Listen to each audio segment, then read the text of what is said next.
It is with some hesitation that I commit to paper the particulars of a case which, even now, after the lapse of several years, retains for me an atmosphere of unease unlike any other in my experience with my friend, Mr. Sherlock Holmes. There have been crimes of violence, of cunning, and of singular depravity which I have recorded with a steady hand, yet there was in this affair a subtle and persistent disquiet which did not arise from the act itself, but rather from the strange conditions under which it unfolded.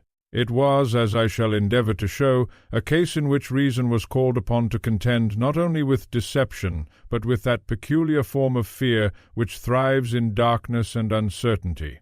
The matter was first brought to our attention upon a bleak November morning, when the fog lay thick and yellow upon the streets of London, and the lamps, though still burning, cast only a feeble and uncertain glow. Holmes had risen early, as was his habit when engaged upon a problem of chemical analysis, and the sitting-room at Baker Street was filled with the acrid odor of his experiments, which he pursued with a degree of concentration that rendered him, for the time being, oblivious to all external considerations. I had but recently concluded my breakfast, and was seated with the morning paper, when the door was thrown open with a suddenness which caused me to start, and Mrs. Hudson announced, in a tone which betrayed no small degree of agitation, that a gentleman had called and insisted upon seeing Mr. Holmes without delay. Before I could rise, the visitor himself had entered the room, and I was at once struck by the extraordinary condition in which he appeared. He was a man of middle height, respectably dressed, yet with an air of disarray which suggested that his composure had been recently and severely shaken. His face was pale to the point of lividity, his eyes hollow and unnaturally bright, and there was about him that indefinable expression of strain which one associates with prolonged anxiety or want of rest. "Mr. Holmes," he began, his voice unsteady yet urgent, "I beg your pardon for this intrusion, but I am in the gravest distress, and I have been told that you are the only man in London who might understand what is happening to me." Holmes, who had turned at the sound of the disturbance, regarded the newcomer with that calm and penetrating gaze which I have so often observed to have a singular effect upon those who found themselves subjected to it. He motioned him to a chair. "You are very welcome, sir," he said. "Pray compose yourself, and tell me in your own way the nature of your difficulty. Watson, if you would be so good as to close the door." The man sank into the chair as though his strength had deserted him, and passed a trembling hand across his brow. "My name is Arthur Bellamy," he said. "I am, or was until recently, the tenant of a house in Norwood. I have come to you because I can no longer remain there, and yet I cannot leave it alone. There's something in that house which does not permit sleep." Holmes raised his eyebrows slightly, but made no comment, and the man continued. "It began, sir, some 3 weeks ago, shortly after I took possession of the property. It is a large, somewhat old-fashioned house, but in good repair, and I had no reason to anticipate any difficulty. The first night passed without incident, though I confess that I found the place somewhat oppressive. There is a peculiar stillness about it which I cannot easily describe. On the second night, however, I was awakened, shortly after midnight, by the distinct sound of footsteps in the corridor outside my room." He paused and glanced from Holmes to myself, as though to gauge the effect of his words. "I thought at first that I had been mistaken," he continued, "or that one of the servants had occasion to pass that way, but upon rising and opening the door, I found the passage entirely empty. There was no light, no movement, no sound. I returned to my bed, somewhat disturbed, yet not seriously alarmed. But the following night the same thing occurred, and the night after that, and every night since." Holmes leaned forward slightly. "The footsteps," he said. "Can you describe them more precisely?" "They are slow," Bellamy replied, "and deliberate, neither heavy nor light, but regular, as though someone were pacing to and fro. They begin at one end of the corridor, pass my door, and continue to the other end, where they cease. Then, after a short interval, they begin again." "And always at the same hour?" "Always," said Bellamy. A few minutes past midnight. Holmes nodded thoughtfully. "You have investigated the matter?" "Repeatedly," the man answered. "I have searched the corridor, examined the floors, the walls, everything. There is no hidden passage, no loose board, no indication of any mechanical contrivance. I have even had the servants sleep in the adjoining rooms, but they hear nothing. It is only I who am disturbed." This statement appeared to interest Holmes more than any other. "Only you," he repeated. "Yes," Bellamy said with a note of desperation. "That is what makes it so intolerable. If others heard it, I might suppose some natural explanation, but as it is—" He broke off and shook his head. I confess that I felt a certain sympathy for the man, for there was in his manner no suggestion of exaggeration or hysteria, but rather the quiet conviction of one who has been subjected to an experience which he cannot reconcile with reason. "There is more," he continued after a moment. "The footsteps are not the only thing. There are nights through, not every night, when I am aware of another sensation. It is as though he hesitated, as if reluctant to give form to the thought, as though someone were standing just outside the door, not moving, not breathing, merely standing there, watching." A silence followed these words, during which I became acutely conscious of the ticking of the clock upon the mantel, and of the faint hiss of the fire.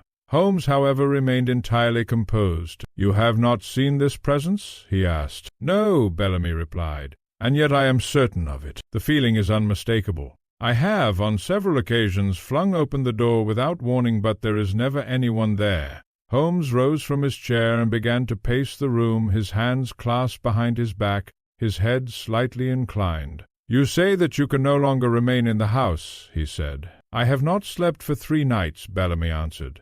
"Not a moment. Each time I close my eyes I am awakened by the sound or by that feeling. I am at the end of my strength." And yet he leaned forward, his voice lowering. "And yet I cannot abandon it. There is something there, Mr. Holmes, something which I feel, though I cannot see it. I must know what it is." Holmes stopped in his pacing and turned toward him. "You have done wisely to come to me," he said. "For whatever the explanation may be, you may be assured that it is one which admits of reason. There are no agencies at work in this world which lie beyond the scope of natural law, only phenomena which have not yet been properly understood." Bellamy looked at him with an expression of mingled hope and doubt. "Then you will take the case?" "I shall be most happy to do so," Holmes replied. "But before we proceed, there are certain details which I must ascertain. You mentioned that the house is in Norwood. Have there been any previous tenants?" "Yes," said Bellamy. "Several, though none remained for long. I made some inquiries, but the information was vague, nothing definite, nothing which would have deterred me from taking the property." "And the owner?" Mr. Julian Harcourt," Bellamy answered. "A gentleman of means, though I have had little direct communication with him. The lease was arranged through his agent." Holmes exchanged a brief glance with me, and I saw in that moment the faint gleam of interest which always signaled the awakening of his deeper curiosity. "Very good," he said. "We shall visit the house this evening, Watson. Mr. Bellamy will accompany us, and you will, if you please, refrain from returning there alone until we have had an opportunity to examine the matter." The man rose, and for the first time since his arrival there was in his expression a trace of relief. "Thank you, Mr. Holmes," he said. "You cannot know what this means to me." Holmes inclined his head slightly. "On the contrary," he said quietly, "I think I can form a very fair estimate." As our visitor took his leave, and the door closed behind him, I turned to my friend with a question upon my lips, but before I could speak, he raised his hand. "You perceive the point?" he said. "The point?" I repeated. "That the disturbance is experienced by one person only," Holmes replied. "That, Watson, is where the case begins and, I venture to suggest, where it will ultimately be resolved." He resumed his seat, and for some moments remained silent, his gaze fixed upon the fire, while I, for my part, could not divest myself of the impression that we were about to enter upon an investigation of no ordinary character, one in which the boundary between perception and reality would be tested in a manner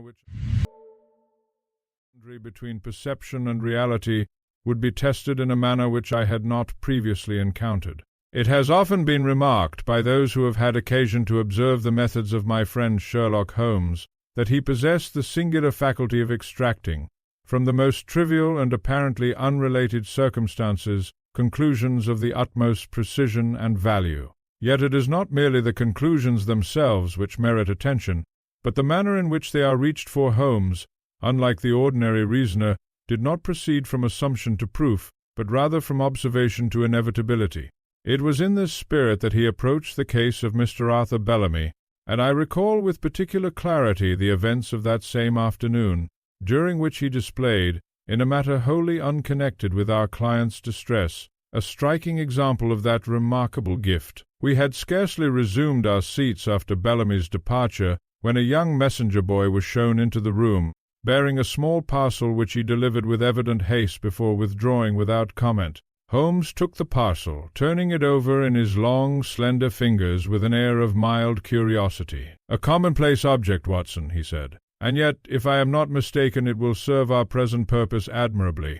He removed the wrapping with care, revealing a small wooden box of inexpensive manufacture.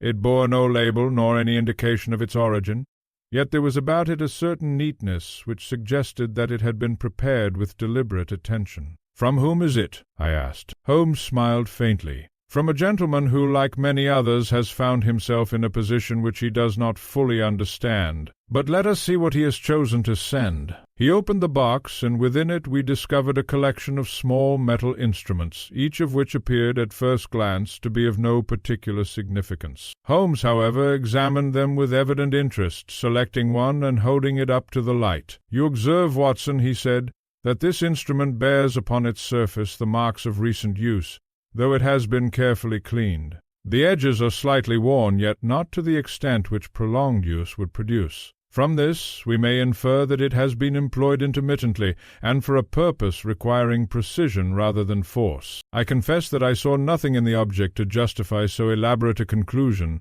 yet I had learned by long experience that Holmes's observations, however improbable they might at first appear, were seldom without foundation. But more to the point," he continued, "is the fact that it has been returned to us in this condition. The sender, having made use of it, now seeks to dissociate himself from it, yet cannot bring himself to destroy it. He therefore entrusts it to me in the hope that I shall relieve him of the burden of its possession." "And you know who sent it?" I asked. Holmes replaced the instrument in the box and closed the lid. "I have a very strong suspicion," he replied, "but that is not our present concern. What interests me is the state of mind which such an action reveals, a state not unlike that of our client, who finds himself in possession of an experience which he cannot reconcile with reason, and which he therefore seeks to place in the hands of one who may interpret it for him." "You think the two cases are analogous?" I said. "In principle, yes," Holmes replied, "though in practice they differ in certain important respects. In the one case we have a tangible object capable of examination and analysis, in the other a series of sensations reported by a single individual and unsupported by external evidence. It is therefore of the utmost importance that we determine, at the earliest opportunity, whether those sensations have any objective basis, or whether they arise from some condition peculiar to the subject himself." "You mean that Bellamy may be mistaken?" I said. "I mean," Holmes replied with a slight emphasis, "that we must consider all possibilities, however unpalatable they may appear. It is not uncommon for the mind, when subjected to prolonged strain or fatigue, to generate impressions which possess, to the individual, the full force of reality, yet which have no existence beyond his own perception. The question in this instance is whether we are dealing with such a case or with something more substantial." He rose as he spoke and crossed to the mantel, where he took up his pipe and filled it with tobacco from the Persian slipper. Lighting it with a taper, he resumed his seat, and for some moments remained silent, his gaze fixed upon the curling smoke. "There are several points," he said at length, "which merit our attention. First, the regularity of the phenomenon, the footsteps occurring at the same hour each night, and following the same course. Second, the exclusivity of the experience that it is perceived by Mr. Bellamy alone. And third, the additional sensation of a presence, which, though not constant, is sufficiently frequent to produce a marked effect upon his state of mind." "And what do you deduce from these?" I asked. Holmes smiled slightly. "At present nothing definitive, but I observe that the combination of regularity and exclusivity is unusual. A purely subjective impression is seldom so consistent in its timing, while an objective phenomenon would, in all probability, be perceived by others as well. We are therefore presented with a condition which partakes of both categories, yet conforms fully to neither." I considered this for a moment. "Could it be," I suggested, "that the sound is real, but too faint to be heard by others?" "A possibility," Holmes conceded, "though it does not account for the sensation of a presence which is of a different order altogether. Nor does it explain why the servants, who occupy adjacent rooms, should remain entirely unaffected." He rose once more and began to pace the room with that restless energy which I had come to associate with the rapid development of his ideas. "There is also the question of the house itself," he continued. "We are told that previous tenants have not remained for long, though no definite reason has been given. This suggests that the phenomenon is not of recent origin, but has persisted over a period of time. It may therefore be connected with some structural or environmental feature of the building, something which produces, under certain conditions, the effects described by our client." "Such as what?" I asked. Holmes paused in his pacing and turned toward me. "That, Watson," he said, "is precisely what we must discover."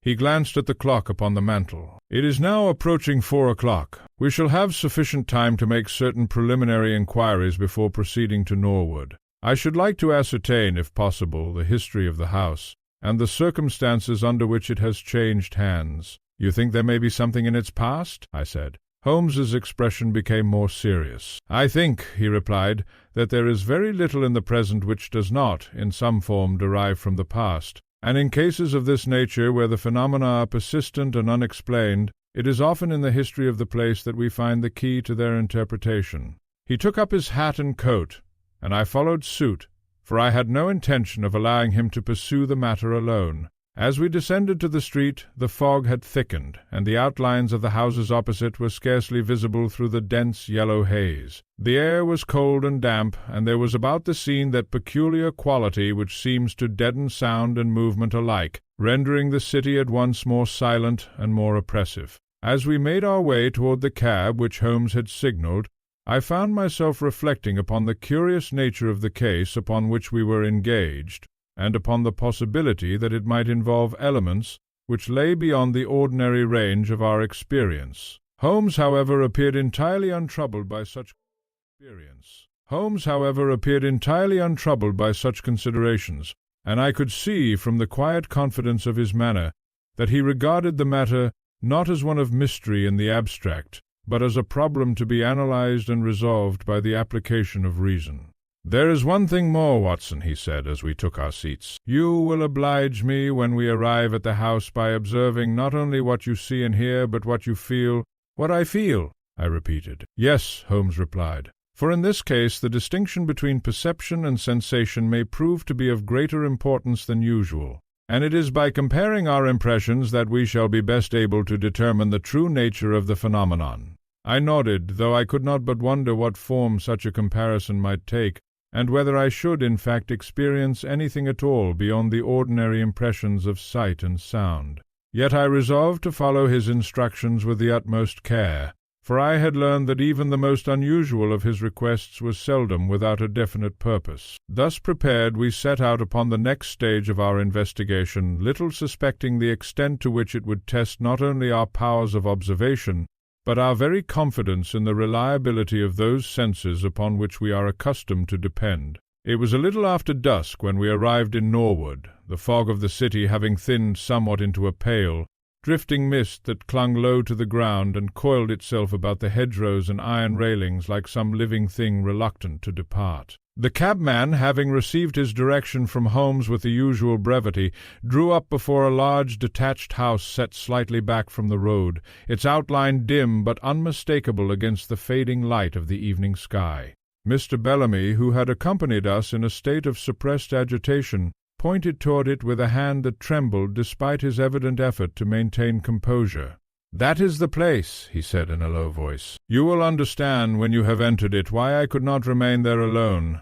Holmes made no immediate reply, but descended from the cab and stood for a moment regarding the house with that fixed and concentrated attention which I had so often observed in him at the commencement of an investigation. I followed his gaze, and though I could discern nothing in its outward appearance which would justify the unease expressed by our client, I was nevertheless conscious of a certain heaviness in the era stillness which seemed, in some subtle manner, to press upon the senses. The house itself was of respectable size, constructed in the solid, somewhat severe style of an earlier period, with tall windows and a central doorway approached by a short flight of stone steps. There was no sign of neglect or decay, the shutters were sound, the garden, though somewhat overgrown, bore no marks of abandonment, and the faint glow of a lamp within suggested that it was not entirely uninhabited. "Appearances," Holmes murmured, as though in answer to my unspoken thought, "are seldom to be trusted in isolation.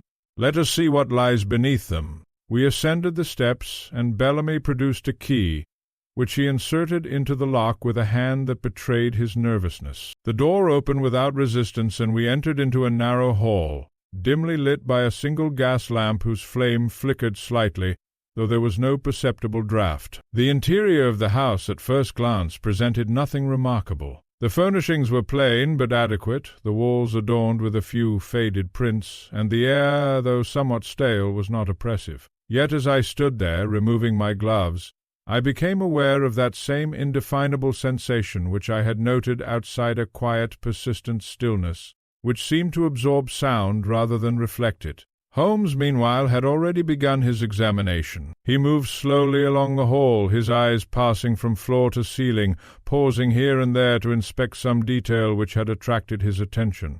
He knelt once to examine the carpet near the foot of the stairs, passing his hand lightly over its surface, and then rose without comment. "The corridor," he said at last, turning to Bellamy. "You will show us the place where you have heard these sounds." Bellamy nodded, and led the way up the stairs, which creaked slightly beneath our weight, though not in any manner which could be considered unusual in a house of that age. At the top we found ourselves in a long, straight passage, extending the length of the building, with doors upon either side and a single window at the far end, through which the last faint light of the evening filtered in. "This is the place," Bellamy said, his voice lowered almost to a whisper. "My room is here." He indicated a door on the left, near the middle of the corridor. "The footsteps begin there." He pointed toward the far end, and passed along to the stairs. Holmes stood for a moment in silence, his head slightly inclined, as though listening for some distant sound. Then, without a word, he began to walk the length of the corridor, his steps measured and deliberate, pausing at intervals to examine the floor, the walls, and the doors. I followed him closely, endeavoring to observe as he had instructed not only what I saw but what I felt. The boards beneath our feet were firm, the walls solid, and there was nothing in their appearance to suggest the presence of any hidden mechanism or concealed space. Yet as we reached the far end of the passage I experienced, quite suddenly, a sensation which I can only describe as a faint tightening about the chest, a momentary awareness of constraint, as though the air itself had grown denser. Holmes, who had stopped at the window, turned at once. "You felt it?" he said. "Ah, yes," I replied, somewhat taken aback, "though I cannot say precisely what it was." "Nor can I yet," Holmes said quietly, "but it is there." Bellamy, who had remained near the door of his room, regarded us with an expression of anxious expectation. "You perceive it, then," he said. "You understand what I have tried to describe?" Holmes raised a hand. "We perceive something," he said. "That is sufficient for the present. Now, if you please, we shall make a more systematic examination." He began by inspecting each door in turn, opening them briefly and glancing within, noting, as I could see, the arrangement of the rooms and their relation to the corridor. The rooms themselves were unremarkable bedchambers for the most part, simply furnished and devoid of any feature which might account for the phenomena described. He paid particular attention, however, to the walls which separated them from the passage, tapping lightly here and there, and listening with evident care to the resulting sound. "Solid throughout," he remarked at last, "no indication of a hollow space or concealed opening." He then turned his attention to the floor, examining the boards with his lens, and even going so far as to remove, with Bellamy's permission, a small section of the carpet near the center of the passage. Beneath it, the boards were found to be in good condition, firmly fixed and without any sign of recent disturbance. "There is no mechanical explanation here," he said, replacing the carpet. "At least none which presents itself upon a superficial examination." "And yet the sound is real," Bellamy insisted. "I do not doubt it," Holmes replied. "The question is not whether the sound exists, but how it is produced, and why it is perceived by you alone." He moved once more to the center of the corridor, and stood there in silence, his eyes half closed, as though concentrating upon some internal calculation. The fading light from the window cast long shadows along the walls, and the quiet of the house seemed to deepen, until even our own breathing sounded unnaturally loud. It was at this moment that a curious thing occurred. From below, faint but unmistakable, there came the sound of a door closing. Bellamy started, and I confess that I felt a sudden tightening of the nerves, for we had left the house, to all appearances, unoccupied. Holmes, however, showed no sign of alarm, but merely inclined his head slightly, as though acknowledging a point in some argument which he alone perceived. "An interesting addition," he said quietly. "Come, Watson." We descended the stairs at once, Holmes leading the way with quick but controlled movements, and entered the hall, where we found, to our astonishment, that the front door, which we had ourselves secured, now stood slightly ajar. Bellamy uttered a low exclamation. "I locked it," he said. "I am certain of it." Holmes stepped forward and examined the lock with a rapid glance. "So you did," he said. "And it has not been forced." "Then how?" I began. Holmes straightened, and there was in his expression a look of keen interest which I had come to associate with the emergence of a new and significant clue. "We are not alone in our investigation," he said. A chill passed through me at his words, though I could not have said whether it arose from the situation itself, or from the quiet certainty with which he had spoken. Bellamy, for his part, appeared on the verge of renewed agitation, and cast a nervous glance toward the open door, as though expecting at any moment to see some figure appear upon the threshold. Holmes, however, moved calmly to the entrance, and looked out into the mist-shrouded street. There was no one in sight, and no sound save the distant rumble of a passing carriage. "Whoever it was," he said, closing the door once more, "has already gone." He turned back to us, and I could see that the case, far from being diminished in complexity, had now assumed a new and more intricate aspect. "We shall remain here tonight," he said, "for it is evident that the house has more to show us, and I, for one, have no intention of leaving until it has done so." It was with no small degree of resolution that Holmes announced our intention to remain within the house that night, though I confess that the decision was not one which I accepted without a certain inward hesitation. The events which had already transpired, the unexplained sensation within the corridor, the sound of the closing door, and the discovery that we were not alone in our inquiry had combined to produce an atmosphere of quiet but unmistakable tension. Yet Holmes, as ever, appeared stimulated rather than disturbed by such conditions, and I knew that to question his judgment at such a moment would be both futile and unnecessary. "We shall require light," he said as he turned toward the hall lamp, "and, if possible, a degree of order. Mr. Bellamy, I trust that your servants have not entirely abandoned their posts." "They remain, though reluctantly," Bellamy replied. "Most of them refuse to sleep within the house, but they attend during the day. I can summon one if you wish." Holmes shook his head. "That will not be necessary. Indeed, it may be preferable that we are left undisturbed. Watson, you will oblige me by making a note of the exact time." He glanced at his watch. "It is now 7:15. I complied, though I could not at once perceive the immediate importance of the observation. Holmes then proceeded to examine with renewed attention the front door and its lock. He knelt briefly, inspecting the mechanism with his lens, and then rose with a slight nod, as though confirming some conclusion which he had already formed. "The door has been opened from within," he said quietly. "From within?" Bellamy repeated. "But we were all upstairs." "Precisely," Holmes replied. "Which suggests that the person responsible was already in the house before our arrival, or that he possesses some means of entering and leaving which is not immediately apparent." This remark appeared to have a marked effect upon Bellamy, who cast an uneasy glance toward the staircase, as though half expecting to see some hidden observer emerge from the shadows. "You think someone is hiding here?" he said. Holmes did not answer directly, but instead moved once more into the hall, his eyes traveling slowly over the walls and ceiling, pausing at intervals as though to fix certain details in his mind.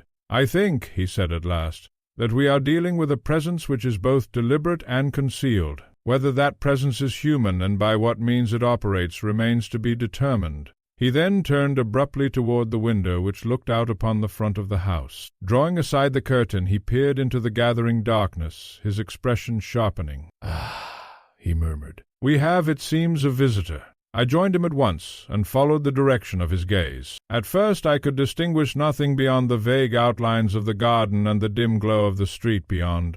But after a moment I became aware of a figure standing near the gate, partially obscured by the mist, yet sufficiently distinct to be recognized as that of a man. He stood quite still, his attention evidently directed toward the house, and there was in his posture something of that same watchful quality which Bellamy had described in connection with the unseen presence outside his door. "Do you recognize him?"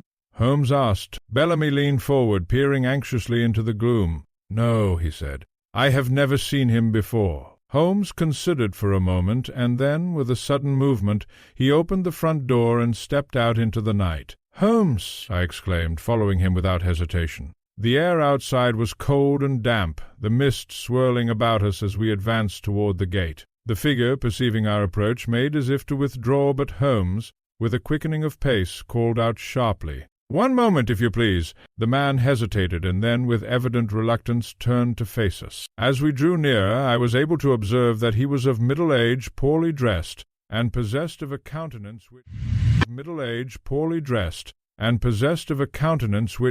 though not without intelligence, bore the marks of hardship and anxiety. "What do you want?" he said, in a tone which was more defensive than aggressive. "That," Holmes replied calmly, "is precisely the question which I was about to put to you.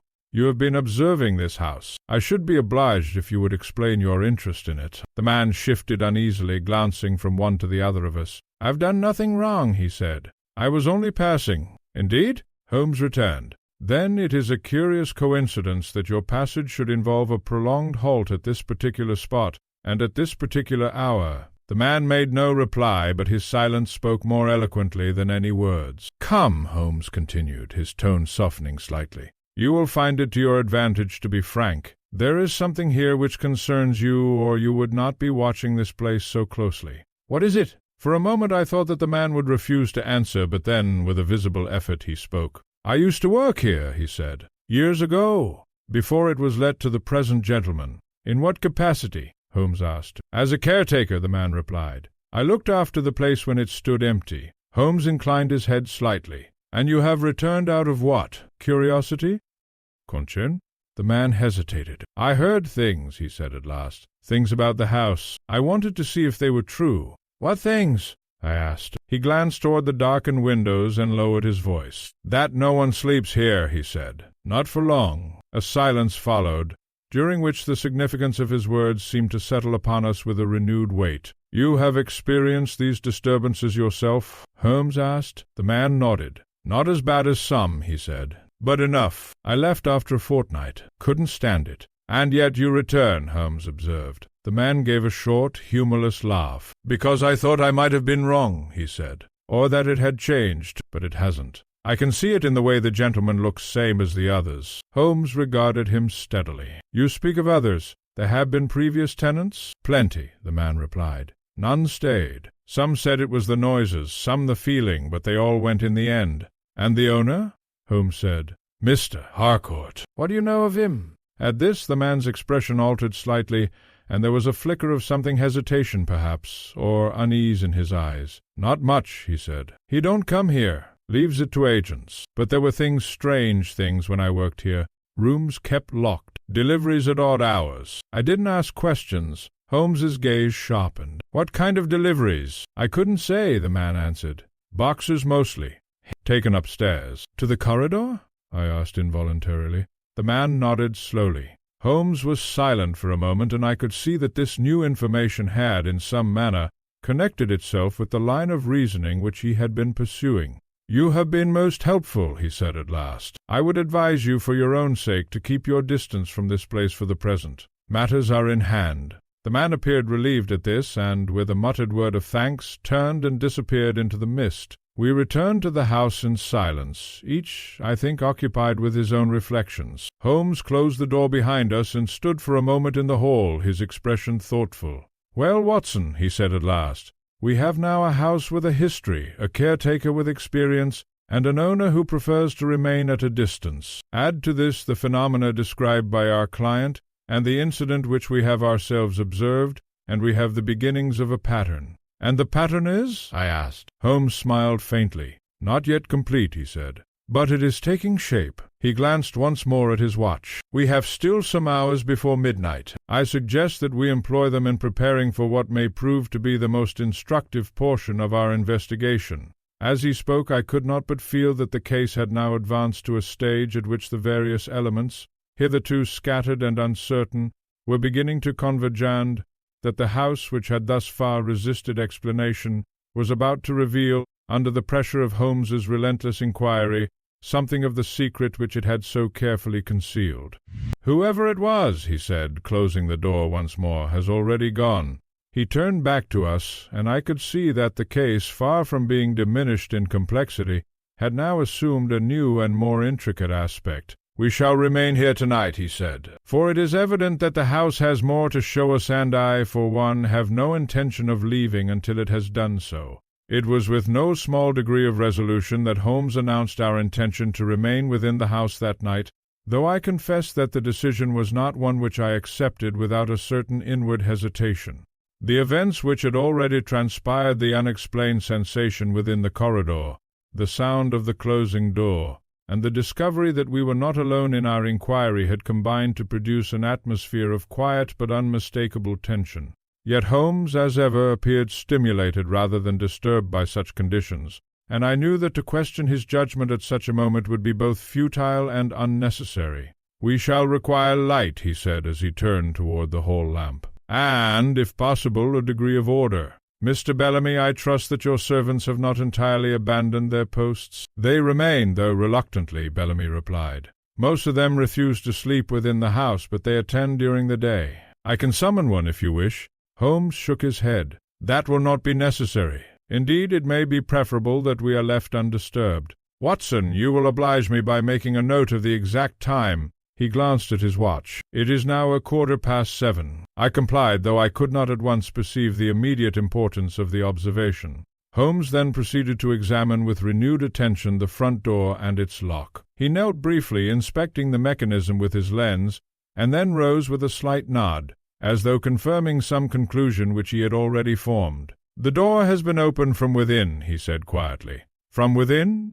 Bellamy repeated. "But we were all upstairs." "Precisely," Holmes replied. "Which suggests that the person responsible was already in the house before our arrival, or that he possesses some means of entering and leaving which is not immediately apparent." This remark appeared to have a marked effect upon Bellamy, who cast an uneasy glance toward the staircase, as though half expecting to see some hidden observer emerge from the shadows. "You think someone is hiding here?" he said. Holmes did not answer directly, but instead moved once more into the hall, his eyes traveling slowly over the walls and ceiling, pausing at intervals as though to fix certain details in his mind. "I think," he said at last, "that we are dealing with a presence which is both deliberate and concealed. Whether that presence is human and by what means it operates remains to be determined." He then turned abruptly toward the window which looked out upon the front of the house. Drawing aside the curtain, he peered into the gathering darkness, his expression sharpening. "Ah,"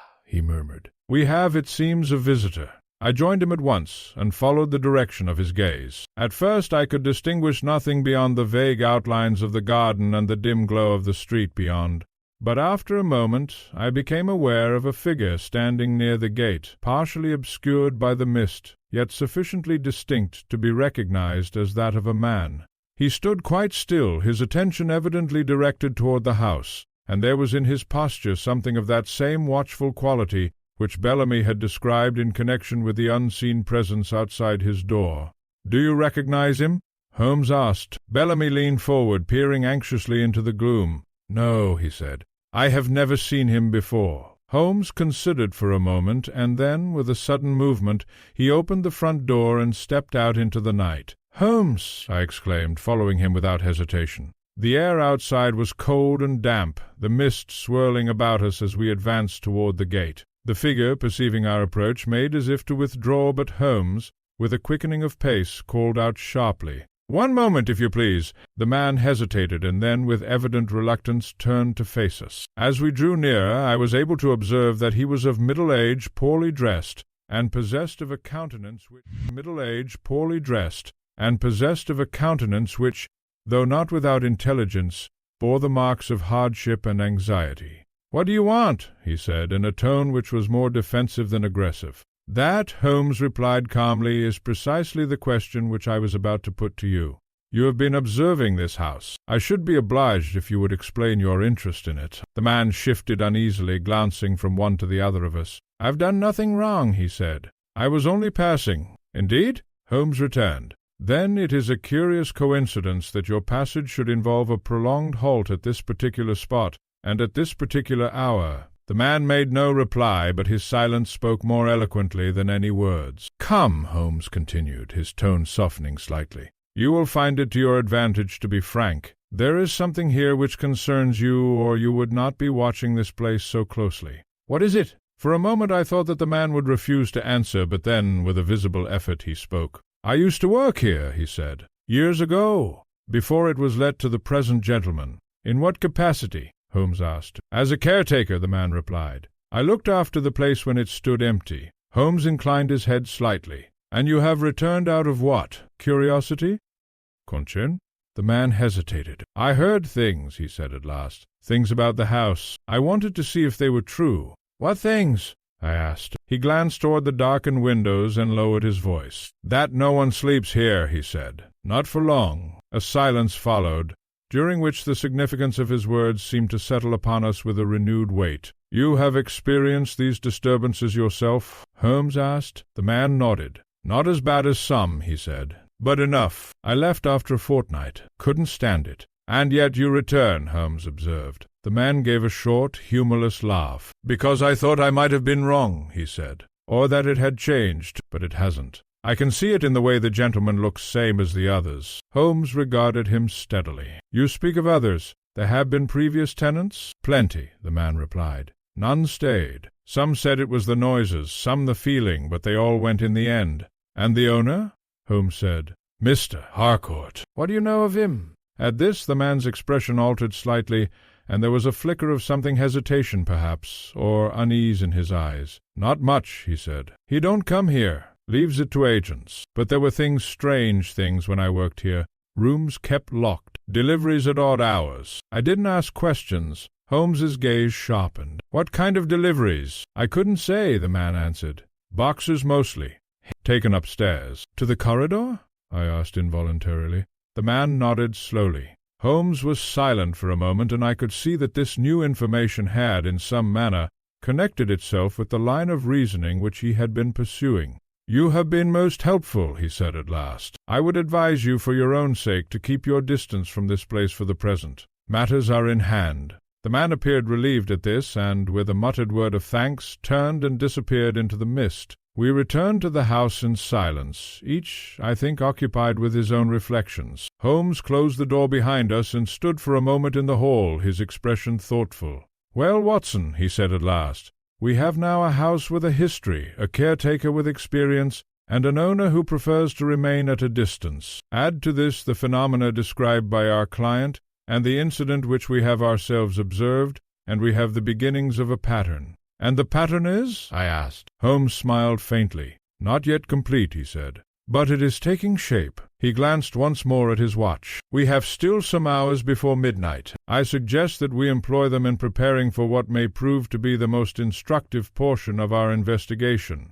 As he spoke, I could not but feel that the case had now advanced to a stage at which the various elements, hitherto scattered and uncertain, were beginning to converge, and that the house, which had thus far resisted explanation, was about to reveal, under the pressure of Holmes's relentless inquiry, something of the secret which it had so carefully concealed.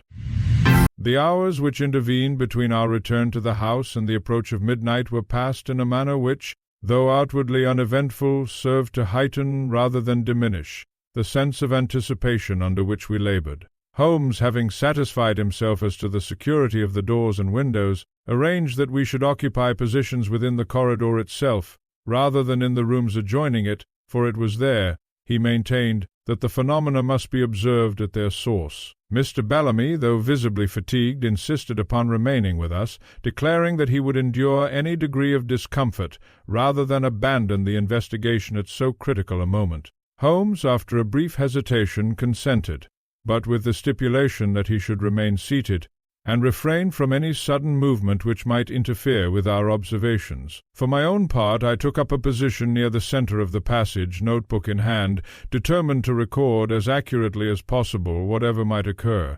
Holmes placed himself at the far end near the window, where he could command a view of the entire length of the corridor.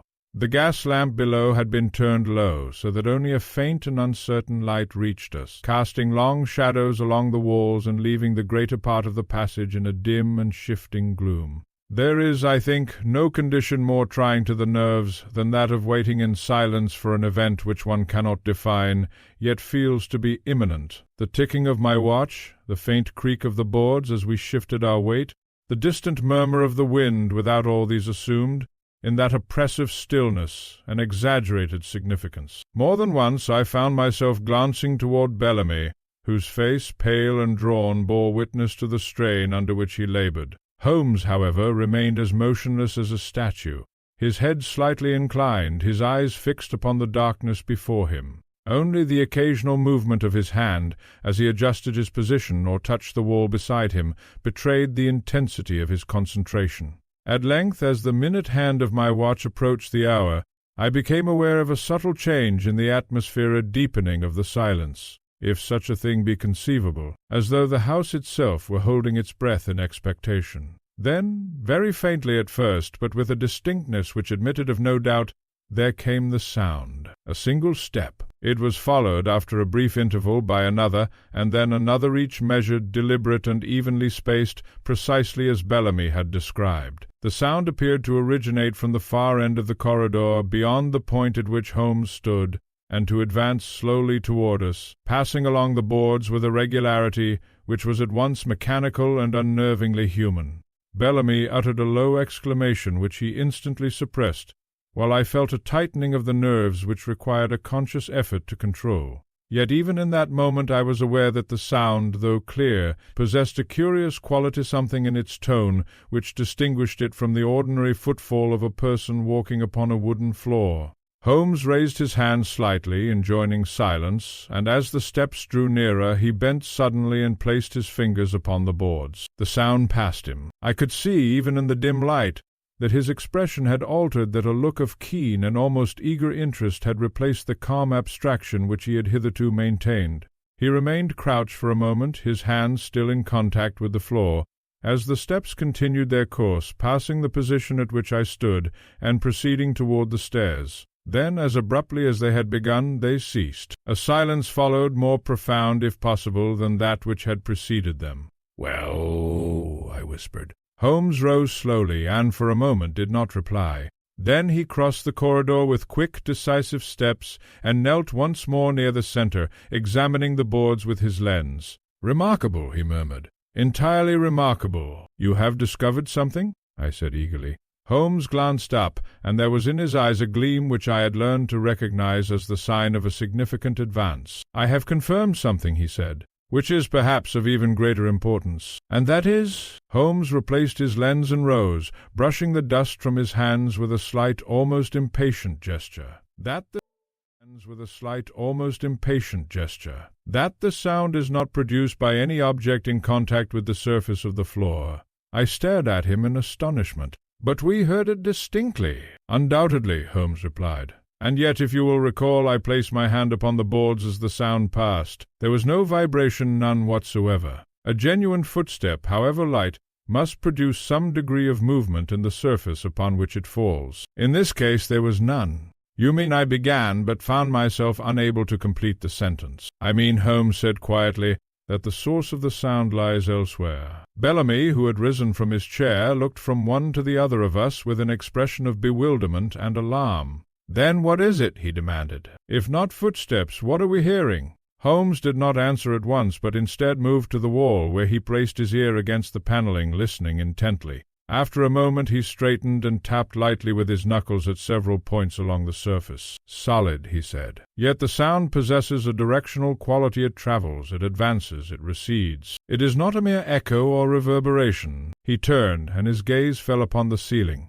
"Above," he said softly. I followed his glance. "The floor above this corridor?" I said. "But you examined the rooms. There was nothing there." Holmes smiled slightly. "Nothing visible," he replied, "which is not, I need hardly remind you, the same thing." He paced the length of the corridor once more, his steps quick and purposeful, his mind evidently engaged in the rapid arrangement of the facts which had now presented themselves. "There is more," he said suddenly. "What?" I asked. Holmes paused, and for a moment appeared to hesitate, a circumstance so unusual in him that it did not escape my notice. "The sensation," he said at last. "Did you experience it again?" "Yes," I said slowly. As the sound approached there was that same feeling of pressure, almost as though the air had thickened. Holmes nodded. "Precisely. And yet, Mr. Bellamy," he turned toward our client, "you have described an additional sensation, have you not? The impression of a presence outside your door?" Bellamy swallowed and nodded. "Yes," he said. Often just after the steps have passed, Holmes's expression grew more intent. "Just after," he repeated. He fell silent and for several moments paced the corridor in deep thought, his brows drawn together, his lips compressed into a thin line. I could see that he had reached a point at which the various elements of the case were beginning to align, yet that there remained some final connection which had not yet been made. At length he stopped and turned to us with a sudden decisiveness. "We shall not retire," he said. "We shall remain here and observe whether the phenomenon repeats itself. There is something in the sequence in the relation between the sound and the sensation which I have not yet fully grasped. When I do, I believe that the entire matter will be clarified." Bellamy sank once more into his chair, his strength evidently unequal to the continued strain, while I resumed my position, though with a heightened sense of expectancy. Holmes, however, moved to the far end of the corridor, and there, to my surprise, he began to examine with the utmost care a narrow section of the wall near the ceiling so high that he was obliged to stand upon a chair in order to reach it. "What do you see?" I called softly. Holmes did not reply at once. He passed his fingers slowly along the moulding, pausing at one point as though he had encountered something of interest. Then, with a movement so slight that I might have missed it had I not been watching closely, he pressed inward upon a small, almost imperceptible irregularity in the wood. There was a faint click. Holmes's expression changed, but he did not call attention to the discovery. Instead, he descended from the chair and resumed his former position, as though nothing had occurred. I was about to speak when he raised his hand in a gesture of silence, and I understood at once that he had no wish to reveal at that moment what he had found. Thus it was that we resumed our vigil, each absorbed in his own thoughts, while Holmes, alone among us, carried within his mind the knowledge of a clue which he had chosen, for reasons best known to himself, to withhold. And as I watched him, standing there in the dim light, his face composed, yet his eyes alight with that inner fire which marks the pursuit of truth, I could not but feel that the mystery of the sleepless house had entered upon a new and critical phase, one in which the solution, though not yet revealed, lay closer at hand than any of us, save Holmes himself, could yet perceive. If the events of that first hour had served to unsettle the nerves, those which followed carried with them a far more sinister implication, for it is one thing to observe a phenomenon, however inexplicable, and quite another to perceive that it possesses intention, that it adapts, responds, and perhaps even observes in return. We resumed our positions in silence after the first manifestation had ceased, and though the minutes passed with a slowness which rendered each one distinct and oppressive, no further sound disturbed the corridor for some considerable time. Mr. Bellamy, whose strength was plainly failing under the continued strain, sat with his head bowed and his hands clasped tightly together, as though by sheer force of will he might resist the influence which the house appeared to exert upon him. I, for my part, found my attention divided between the expectation of a renewed disturbance and the memory of Holmes's singular discovery at the upper moulding, a discovery which he had, for reasons unknown to me, elected to conceal. Holmes himself stood motionless near the far end, his gaze fixed upon the dim length of the passage. There was in his attitude a quality of heightened alertness, as though he were no longer merely observing, but waiting for what I could not then determine. It was, I believe, some 20 minutes after the cessation of the first series of sounds that the second incident occurred. At first it was not a sound at all, but rather a change in the light. The faint illumination which reached us from below, already uncertain, seemed to waver and diminish, as though the lamp in the hall had been partially obscured. The shadows along the walls deepened, and the far end of the corridor was plunged into a darkness so complete that Holmes's figure, which had been just visible a moment before, was now scarcely distinguishable. "Holmes?" I called softly. "I am here," came his reply, calm and steady, though from a point which seemed, strangely, not quite where I had expected it to be. Even as he spoke, there came again that sensation which I had experienced earlier, tightening. A subtle pressure in the air, but this time it was more pronounced, more immediate, as though something unseen had entered the space between us and altered its very character. Bellamy raised his head with a sudden movement. "It is coming again," he whispered hoarsely. I listened intently, and then, with a clarity which banished all doubt, I heard it, the footsteps. But there was a difference. Where before they had been steady and measured, now they seemed closer. Not merely in distance, but in quality, as though the source of the sound had descended from its previous position, and now moved upon a level more intimately connected with our own.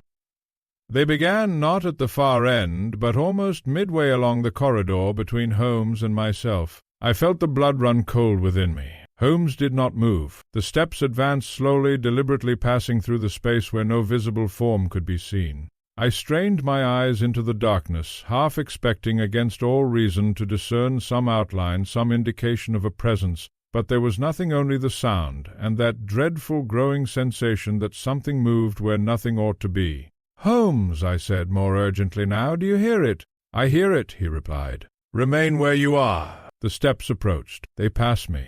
I cannot adequately describe the impression which accompanied that moment. It was not merely the proximity of the sound, but the certainty absolute and undeniable that something had come within arm's length of me, and yet remained wholly unseen.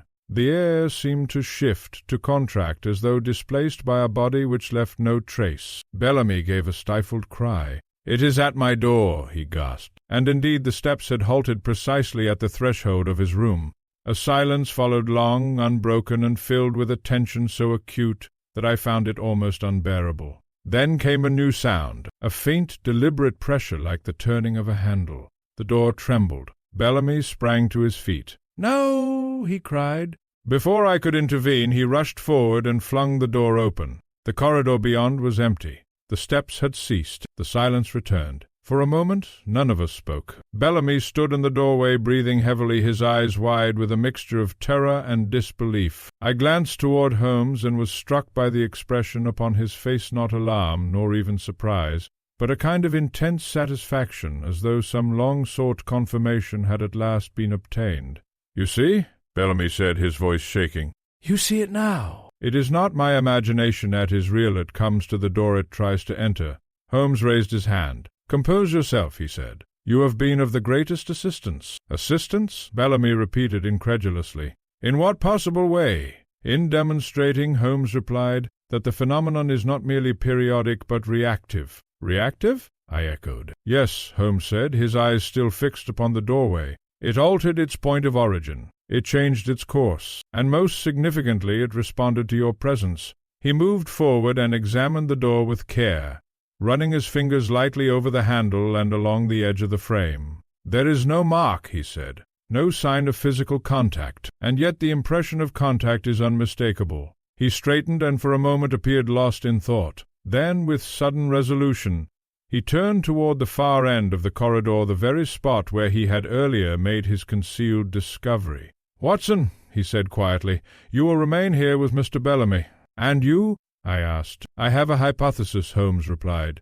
"It is time to test." Before I could protest, he crossed the corridor with rapid steps and once more mounted the chair, reaching toward the molding near the ceiling. His fingers sought the same minute irregularity, and again there came that faint, almost inaudible click. This time, however, the effect was immediate. A low, continuous sound like the distant hum of some concealed mechanism filled the air. The atmosphere of the corridor seemed to shift, the oppressive stillness giving way to a subtle vibration which I could feel rather than hear. "What have you done?" I exclaimed. Holmes did not answer. He remained standing upon the chair, his ear pressed against the wall, his expression one of intense concentration.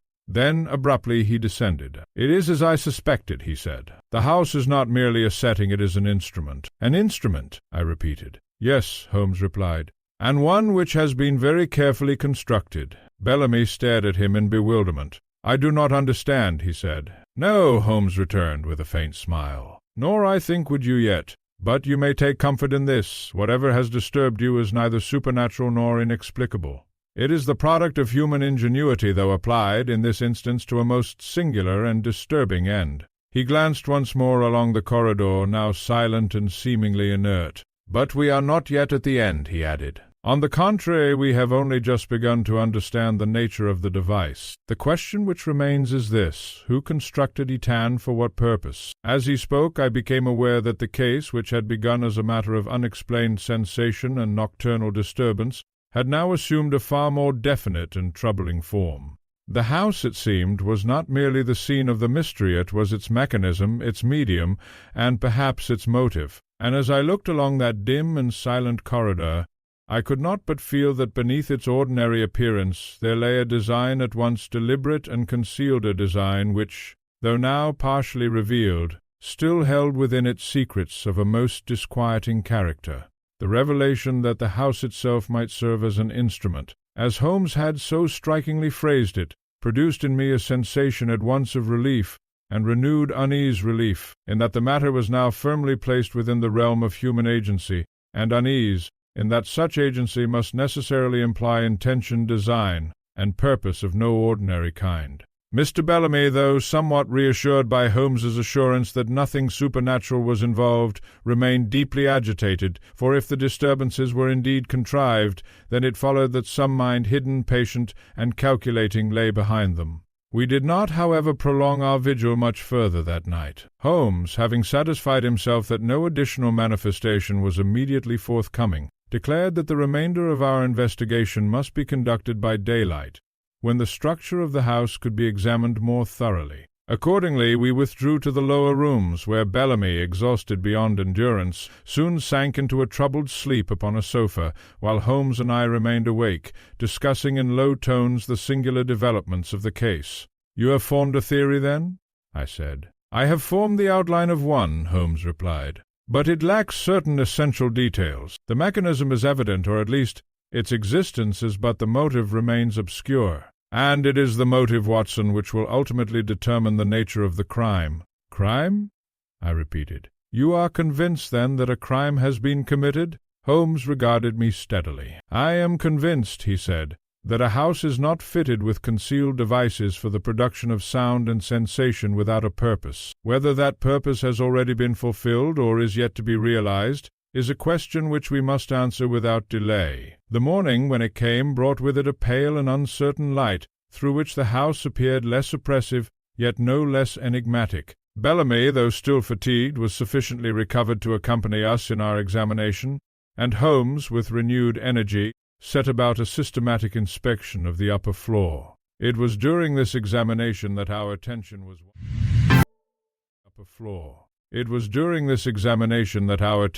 once more directed toward the owner of the property, Mr. Julian Harcourt. "You will recall," Holmes said, as he measured the length of the corridor with careful steps, "that our nocturnal visitor spoke of deliveries boxes conveyed to the upper floor, and of rooms kept locked. These facts, taken in conjunction with the structural peculiarities which we have observed, suggest that the alterations to the house were neither accidental nor recent." "You think Harcourt is responsible?" I said. "It is a possibility which must be considered," Holmes replied. "The owner of a property is, by definition, in a position to effect such modifications as he may desire.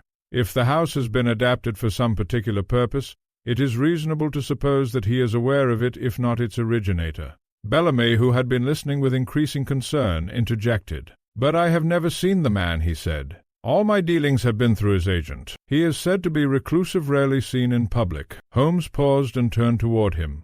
"Reclusive, you say? That is in itself not uncommon among men of means, but when combined with the facts before us, it acquires a certain significance." We continued our inspection, and it was not long before Holmes directed his attention to a door at the far end of the corridor, which, unlike the others, was secured with a heavy lock. "This room," he said. "You have not entered it?" Bellamy shook his head. "It was locked when I took possession," he said. "I was told that it contained certain items belonging to the owner, and that it was not to be disturbed." Holmes's eyes brightened slightly. "Indeed," he murmured. "Then it is precisely the room which we must examine." "But I have no key," Bellamy protested. Holmes smiled faintly. "Keys, my dear sir, are among the least reliable of obstacles." He knelt before the lock, and, producing from his pocket a small case of instruments, set to work with that deftness and precision which I had so often admired. Within a few moments there came a soft click, and the door swung slowly inward. The room beyond was dim, the shutters being partially closed, so that only a narrow beam of light penetrated the gloom. As my eyes adjusted, I perceived that it was furnished in a sparse and utilitarian manner, containing little beyond a large table, several wooden crates, and a series of metal fittings affixed to the walls. Holmes entered at once, his gaze moving rapidly from one object to another. "Ah," he said quietly, "this is most instructive." I followed and examined the contents of the room with growing interest. The crates, when opened, were found to contain various mechanical components, tubing, valves, and other apparatus of a kind which suggested some form of concealed installation. The fittings upon the walls appeared to connect with these components, forming a network which extended, as far as I could determine, into the structure of the building itself. "It is a system," I said. "Precisely," Holmes replied. "A system designed to produce effects at a distant sound, vibration, perhaps even alterations in air pressure." Bellamy stared at the apparatus in astonishment. "Then this is what I have been hearing?" he said. "In part," Holmes answered, "though not, I think, in its entirety."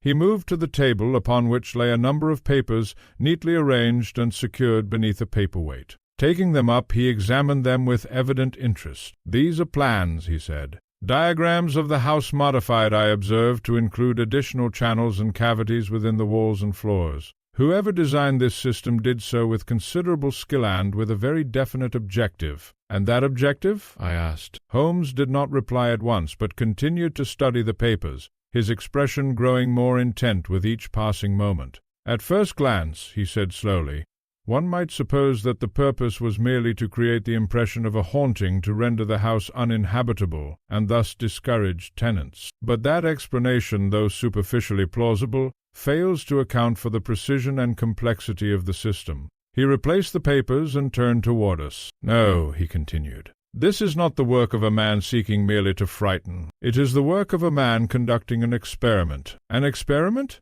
I repeated. "Yes," Holmes said, "an experiment in perception, in the manipulation of the senses, and perhaps of the mind itself." Bellamy recoiled slightly. "You mean?"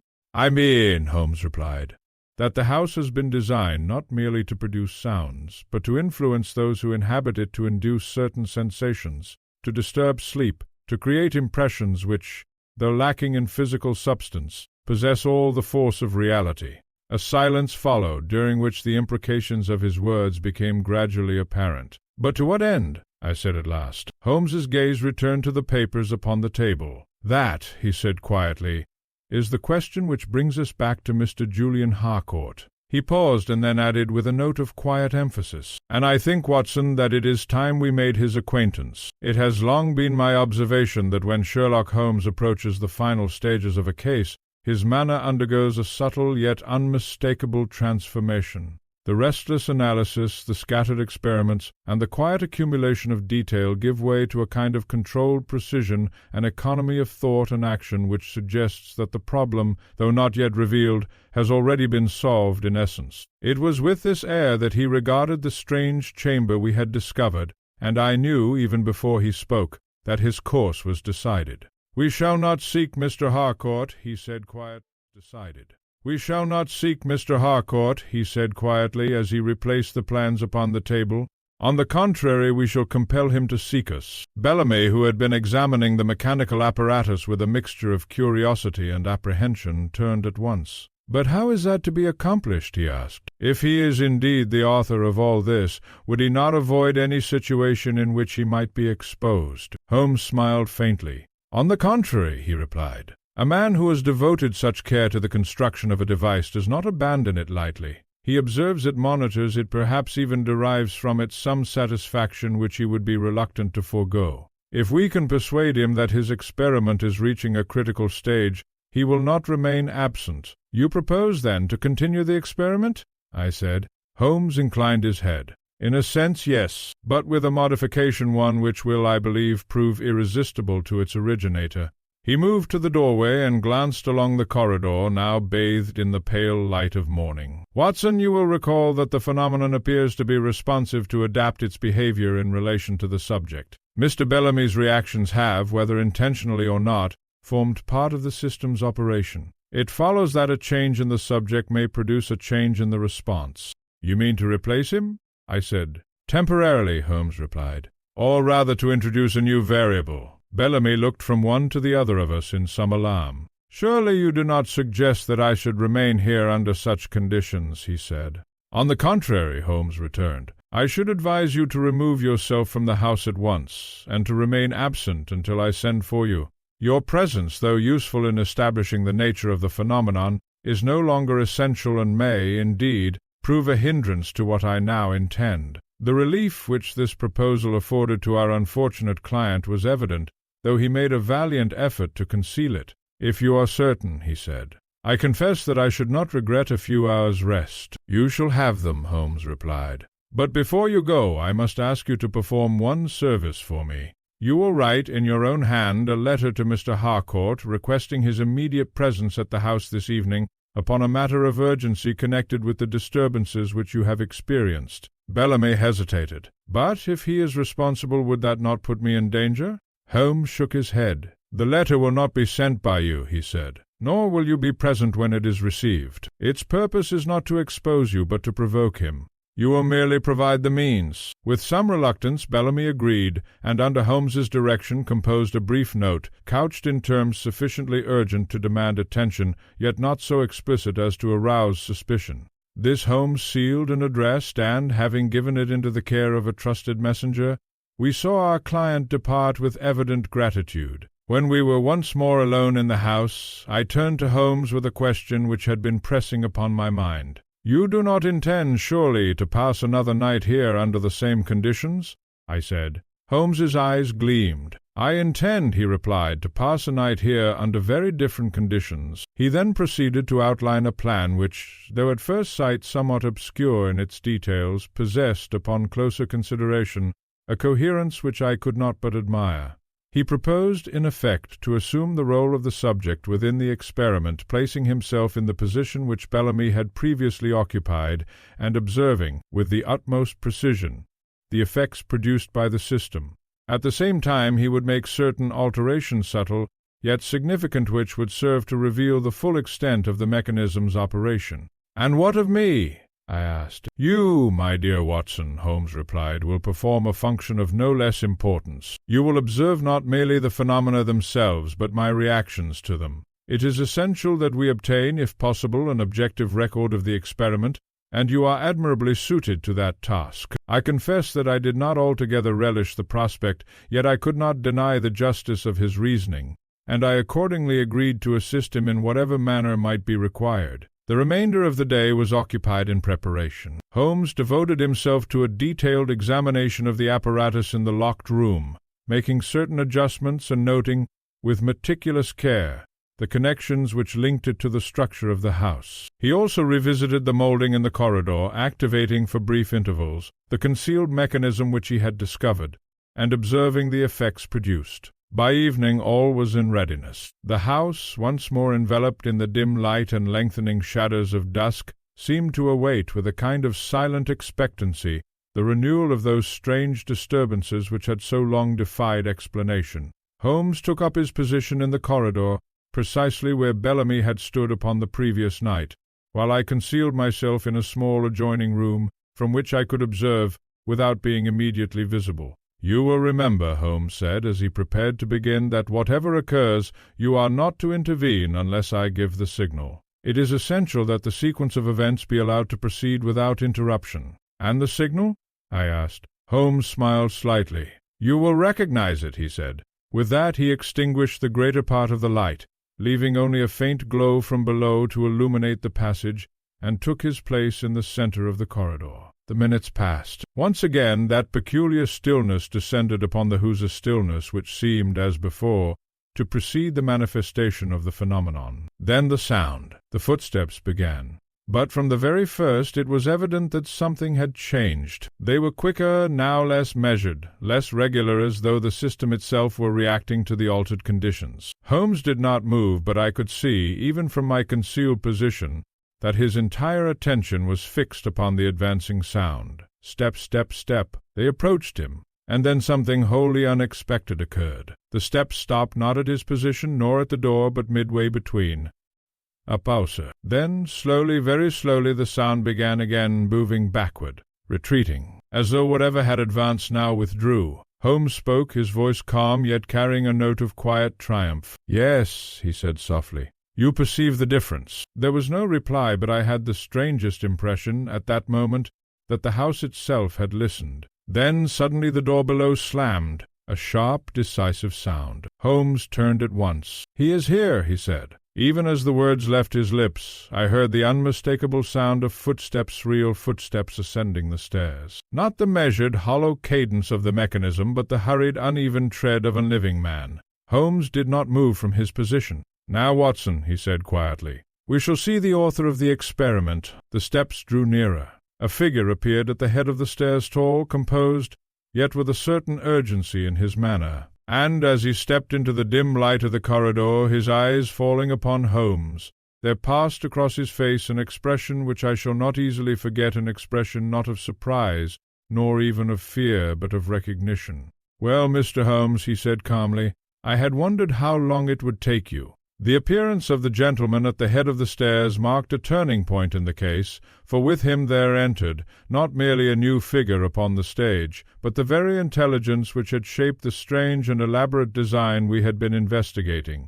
There was about him an air of composure so complete that, under ordinary circumstances, one might have mistaken him for a visitor of the most unremarkable kind, yet in the present context, that very composure assumed a different significance, suggesting a mind accustomed to control, and not easily disconcerted by unexpected developments. He descended the remaining steps with measured calm, his gaze fixed steadily upon Holmes, and as he approached the center of the corridor, the faint light revealed a countenance of refined and somewhat austere features, marked by an expression of intellectual intensity which I could not fail to notice. "You have the advantage of me, sir," Holmes said, with that easy courtesy which he could assume at will. "Though I venture to suppose that I am addressing Mr. Julian Harcourt." The gentleman inclined his head slightly. "You are correct," he said, "and I believe I may return the compliment. Mr. Sherlock Holmes, if I am not mistaken, and Dr. Watson, no doubt." Holmes smiled faintly. "Your information is accurate," he replied, "which suggests that you have taken some interest in our movements." "A natural precaution," Harcourt returned. "When one finds one's property under investigation, one is inclined to observe the investigators." His tone was perfectly even, yet there was in it a subtle undercurrent which I found difficult to define, a suggestion perhaps of restrained impatience. "You refer, I presume, to the alterations which have been made to this house," Holmes said. "Alterations of a somewhat unusual character."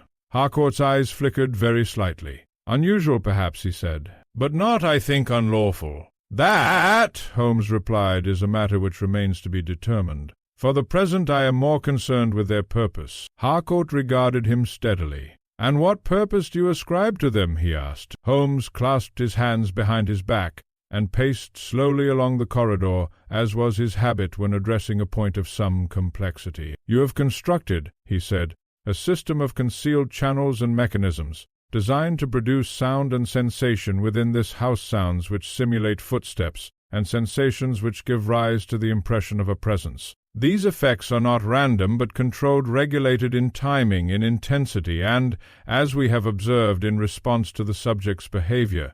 Harcourt listened without interruption, his expression unchanged. "You have, in short," Holmes continued, "created an environment in which the ordinary perceptions of the occupant are subtly but persistently manipulated. The result is a condition of increasing unease, culminating in most cases in the abandonment of the house." He paused and turned to face Harcourt directly. "The question, therefore, is not how the phenomenon is produced, we have already established that, but why." There was a moment's silence, during which the two men regarded one another with an intensity which I found singularly compelling. Then Harcourt spoke. "You have described the mechanism with considerable accuracy," he said, "but you attribute to it a purpose which is, at best, incomplete." "Then you will enlighten us," Holmes said quietly. Harcourt's lips curved in the faintest suggestion of a smile. "I think not," he replied. "At least not in the manner you anticipate." Holmes raised an eyebrow. "You prefer to demonstrate?" "If you will," Harcourt said. Before either of us could intervene, he moved with surprising rapidity to the wall near the far end of the corridor, the very spot where Holmes had earlier discovered the concealed control, and pressed upon it with a practised hand. There came the now familiar click. But what followed was entirely new. A low vibration filled the air, not merely audible but palpable, accompanied by a subtle alteration in the quality of the light itself. The shadows seemed to shift, to lengthen and contract in a manner which defied any obvious source, while the air grew perceptibly heavier, as though charged with some unseen influence. "Observe," Harcourt said. The footsteps began again, but now they were different. They did not merely traverse the corridor. They circled, hesitated, advanced, and retreated in a pattern so complex that it was impossible to predict their course. At times they seemed to pass directly beside me, at others to recede into the distance, only to return with renewed intensity. More disturbing still was the accompanying sensation, the pressure, the awareness of proximity, which now varied in degree, rising and falling in a manner which appeared almost— Bellamy's description returned to me with sudden force, as though someone was standing just outside the door. I felt it then clearly, unmistakably. A présence. Not seen, not heard in any ordinary sense, yet perceived with a certainty which left no room for doubt. I glanced toward Holmes. He had not moved. His face, though pale, was composed, his eyes fixed upon Harcourt with an expression of profound attention. "You perceive it?" Harcourt said, his voice low, almost eager. "The distinction? It is not merely sound, it is suggestion. The mind, deprived of certainty, supplies its own interpretation. A step becomes a presence. A sensation becomes a watcher. You are inducing hallucination," I said, unable to restrain myself. Harcourt turned toward me.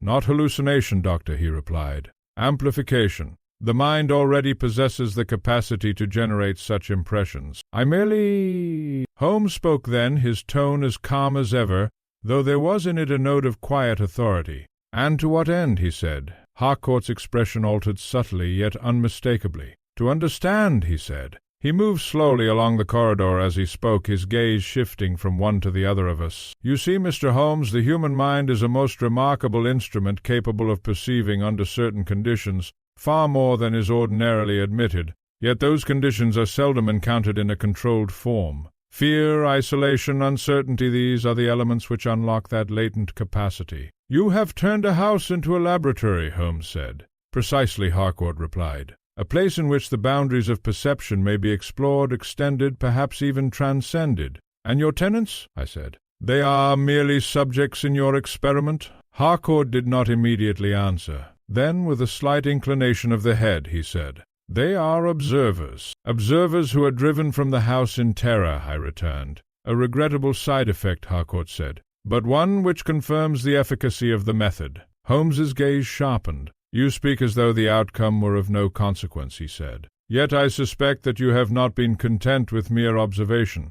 There is something more than something which you have not yet disclosed." For the first time Harcourt hesitated. It was a brief pause, so slight that it might easily have escaped notice, but to Holmes it was sufficient. "You have conducted this experiment for a purpose beyond the purely theoretical," Holmes continued. "Something has been sought, something specific." Harcourt's eyes narrowed. "You are very perceptive, Mr. Holmes," he said. Holmes inclined his head. "It is my profession," he replied, "and it leads me to conclude that this house is not merely designed to induce sensation, but to produce a particular effect in a particular subject." A silence fell. The footsteps continued, circling, shifting. The footsteps continued, circling, shifting, as though echoing the tension which had now filled the corridor. "What effect?" I asked. Holmes did not take his eyes from Harcourt. "That," he said quietly, "is what we are about to discover. There are moments in the course of an investigation when the final truth lies so near at hand that one may almost feel its presence, like a form just beyond the edge of vision, waiting only for the last veil to be drawn aside. Such a moment had now arrived, and I could perceive, both in Holmes's manner and in the subtle tension which had crept into Mr. Harcourt's composure, that the decisive revelation was imminent. The strange mechanical murmuring within the walls continued, though subdued now, as if the house itself had withdrawn into a state of watchful anticipation. The shifting impressions, the circling steps, the pressure of unseen proximity lingered faintly, yet seemed no longer dominant. It was as though the true drama had passed from the contrivance of the building to the conflict of minds within it. Holmes stood very still, his eyes fixed upon Harcourt with that singular intensity which I had learned to associate with the final stages of his reasoning. "You have constructed an apparatus," he said, which manipulates perception, heightens suggestion, and imposes upon the subject the conviction of an unseen presence. You have refined it, adjusted it, and tested it upon successive occupants of this house. Yet all this, ingenious as it is, serves merely as a means, not an end." Harcourt did not reply. "You sought something," Holmes continued. "Not fear alone that is too crude, too universal. No, you sought a particular response, one which would manifest only under precise conditions. Something rare, something which could not be produced at will." Harcourt's gaze hardened slightly, though his outward composure remained intact. "You go very far, Mr. Holmes," he said. "Not so far as you might suppose," Holmes returned. "Indeed, I believe I have already reached the conclusion." He took a step forward. "You were not interested in those who fled the house," he said. "They failed your purpose. What you required was the one individual who did not flee, the one who, under the influence of your apparatus, would remain, observe, and ultimately perceive more than the rest." A faint, almost imperceptible tightening of Harcourt's lips betrayed that the mark had been struck. "You were waiting," Holmes continued, "for a mind sufficiently receptive, sufficiently sensitive to cross the threshold which your contrivance was designed to approach. A mind which, under the pressure of isolation and suggestion, would begin to interpret these impressions not merely as disturbances, but as communications." I felt a chill pass through me. "Communications?" I said. Holmes did not turn. "Yes, Watson. Not merely the illusion of presence, but the belief that the presence possesses intention, meaning, perhaps even identity." Harcourt spoke then, and though his voice remained controlled, there was in it a depth of feeling which had not previously been evident. "And if such a mind were found?" he said. Holmes's reply was quiet but firm. "Then you would no longer be conducting an experiment," he said. "You would be attempting contact." The words seemed to hang in the air between them. "Contact with what?" I asked. Harcourt turned slowly toward me, and for the first time the mask of detached intellect gave way to something more personal, more human, and infinitely more troubling. "With that which lies beyond ordinary perception," he said. Holmes's expression did not change. "You speak in abstractions," he said. "I prefer facts." "Facts?" Harcourt repeated with a faint, strained smile. "Very well, Mr. Holmes, let us speak of facts. You have observed the system, its effects, its precision. Do you suppose that I constructed it merely to frighten tenants, or even to study their reactions? No, he sought something far more specific. He moved slowly toward the center of the corridor, his gaze distant now, as though fixed upon some memory. "There are moments," he said, "when the mind, under certain conditions, becomes acutely receptive, when the boundary between perception and imagination grows indistinct. In such moments impressions arise vivid, coherent, and yet unaccountable. Most dismiss them. A few do not." Holmes watched him closely. "And you believe that by reproducing those conditions you might induce such impressions at will?" "I believed," Harcourt said, "that I might sustain them, extend them beyond the fleeting instant in which they naturally occur. That I might create, not a moment of perception, but a state of it." "And in that state," Holmes said quietly, "you hoped that something might be revealed." Harcourt's eyes met his. "Yes," he said simply. A silence followed. "But you failed," Holmes said. Harcourt's expression darkened. "Not entirely," he replied. Holmes's gaze sharpened. "No?" "There was one," Harcourt said. "One who did not flee, who remained, observed, and began to describe patterns. Bellamy. The thought came to me at once." "You mean Mr. Bellamy?" I said. Harcourt inclined his head. "At first he reacted as the others had done, fear, confusion, disturbed sleep. But gradually something changed. He began to anticipate the phenomena, to sense them before they occurred. He spoke of the presence, not as a threat, but as—" Holmes's voice was very quiet. "And you encourage this?" "I observed it," Harcourt said, "with increasing interest." "And when his fear returned?" Holmes asked. Harcourt hesitated. "That," he said, "was—" Holmes's eyes narrowed slightly. "Unexpected or inconvenient?" Harcourt did not answer. Holmes stepped closer. "You miscalculated," he said. "You believed that the mind, once open to such impressions, would proceed in a single direction toward greater clarity, greater perception. But you overlooked a simpler truth. That fear, once established, does not diminish, it amplifies." Harcourt's composure faltered, if only for an instant. "The system intensified his impressions," Holmes continued, "but it did not distinguish between perception and imagination. The result was not insight, but terror." "And yet," Harcourt began. "And yet," Holmes interrupted, "you persisted. You allowed the experiment to continue despite its effects upon him." Harcourt drew himself up. "I was close," he said. "Closer than you can understand. There were moments brief but undeniable when his descriptions corresponded to patterns within the system patterns which I had not consciously introduced." Holmes was silent. "You see," Harcourt said with a sudden intensity, "that is the point. The system produced effects, but the mind completed them. It supplied meaning, structure, coherence. And in that synthesis there was something new, something unaccounted for." Holmes regarded him steadily. "Or so you believed," he said. Harcourt's eyes flashed. "You doubt it?" "I question your interpretation," Holmes replied. "There is a distinction." "And what is your explanation?" Harcourt demanded. Holmes's answer came without hesitation: that the human mind, when subjected to sufficient stimulus, will construct patterns where none exist, and that those patterns, once formed, acquire a reality of their own. Harcourt shook his head. "No," he said, "that is too simple." "And simplicity," Holmes returned, "is often the mark of truth." There was a long pause. The faint hum within the walls subsided, and the corridor fell once more into silence. At last Harcourt spoke, his voice lower now, the earlier intensity giving way to something more reflective. "Perhaps," he said. "But even if you are correct, even if the phenomenon is entirely internal, does that diminish its significance? If the mind can create such vivid realities, what, then, is the boundary between perception and existence?" Holmes's expression softened slightly. "That," he said, "is a philosophical question, not a criminal one." Harcourt gave a faint, weary smile. "And yet," he said, "it is the question which led me here." Holmes inclined his head. "And it is the answer," he said, "which will lead you away. There are few moments more curious, in my experience, than that which follows the unmasking of a complex design.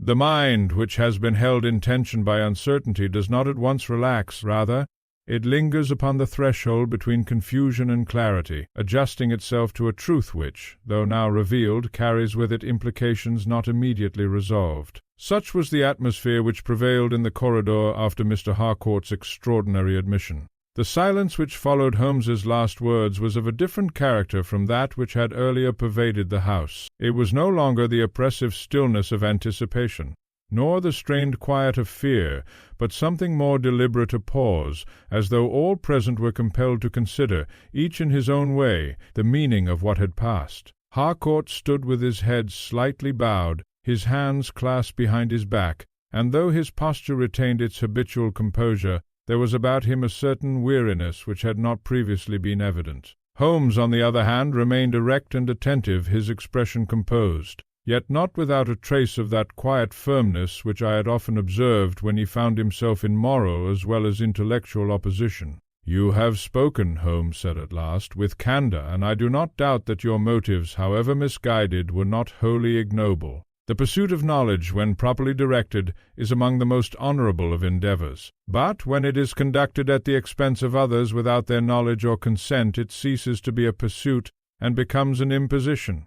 Harcourt raised his head, and for a moment his eyes met Holmes's with something approaching defiance. "You speak of consent," he said. "Yet every tenant who entered this house did so of his own free will." "And remained," Holmes returned, "in ignorance of the conditions to which he was subjected." "That is not consent, Mr. Harcourt, it is deception." Harcourt made a slight, impatient gesture. "A necessary condition of the experiment," he said. Holmes's gaze hardened. "A justification," he replied, "not a defense." I could not but feel that there was in Holmes's tone,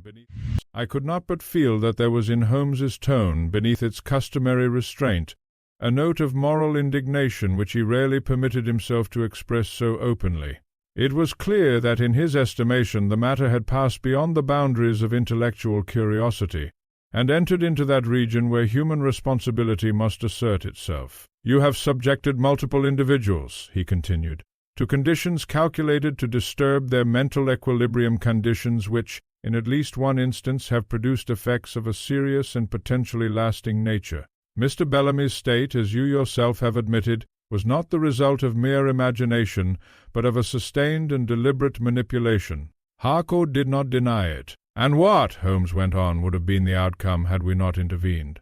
"Would you have continued? Would you have pursued your contact at the risk of his sanity?" For a moment I thought that Harcourt would refuse to answer, but then, with a visible effort, he spoke. "I would have observed," he said. Holmes's reply was immediate. "Precisely. The single word fell with a weight which seemed to settle the matter more effectively than any extended argument. There was a pause, and then Harcourt drew a slow breath, as though resigning himself to a conclusion which he could no longer evade.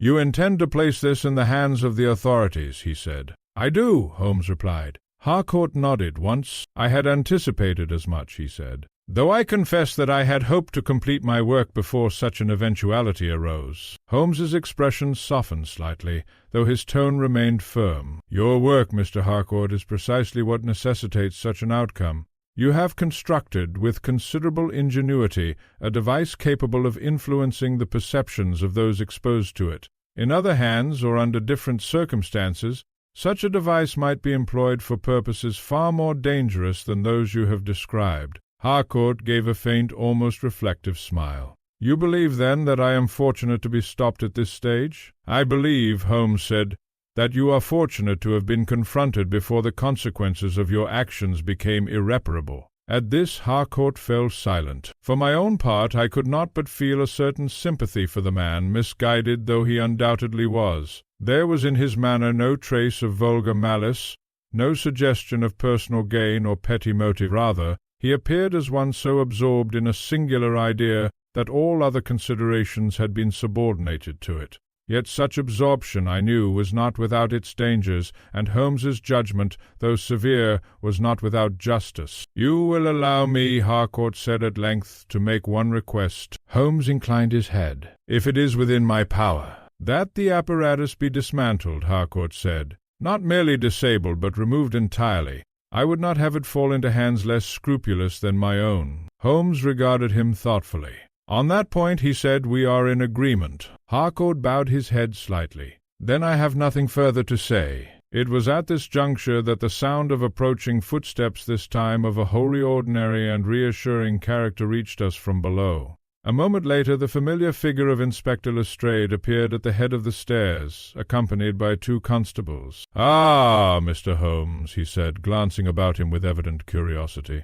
"I received your message. It seems you have found something of interest." "Something of considerable interest," Holmes replied. "Allow me to present Mr. Julian Harcourt, the proprietor of this house, and the architect of the disturbances which have been reported here." Lestrade's brows rose. "Indeed?" he said. "And what form do these disturbances take?" Holmes gestured toward the walls. "A system of concealed mechanisms," he said, "designed to produce auditory and sensory effects of a most deceptive character. Mr. Harcourt has been good enough to explain their operation." Lestrade turned to Harcourt, his expression shifting from curiosity to professional attention. "I see," he said. "And I suppose you'll be coming along with us, sir, to explain it all a bit more fully." Harcourt inclined his head without resistance. "If you wish," he said. "I do," Lestrade returned, with a nod to the constables.